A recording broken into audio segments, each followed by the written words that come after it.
Ассаламу алейкум, қалдарыңыз қалай? Сіздерде жаңалық. Енді азада шыққандан жұмыстан кешке бірақ келемін.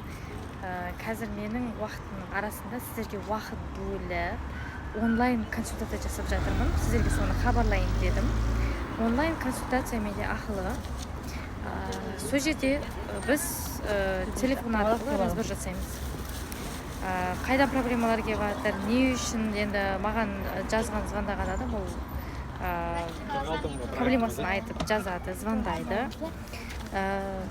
Кеше мысалға 4 әйелмен бір күннің ішінде 4 адамға онлайн консультация болды, 4 әйелге. Бүгін кешке бардық құдай қаласа.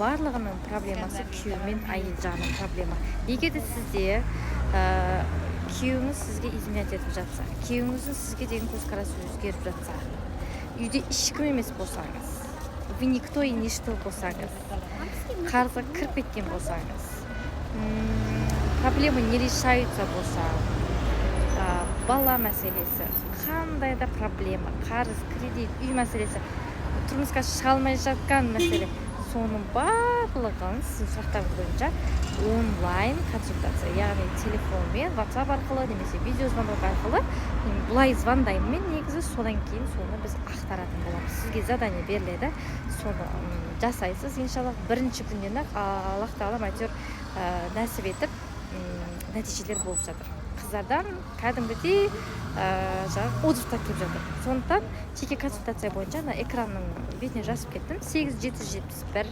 262 4801 номеріне жазасыздар. Жеке консультация деп сіздермен менің менеджерім сөйлесетін болады. Ал іске берекет. Иншалла білесіздер ма? Сөздің соңында айта кететінім. Ертең кетесіз ба? Сіздің өміріңізді өзгерту, бұл сіздің қолыңызда.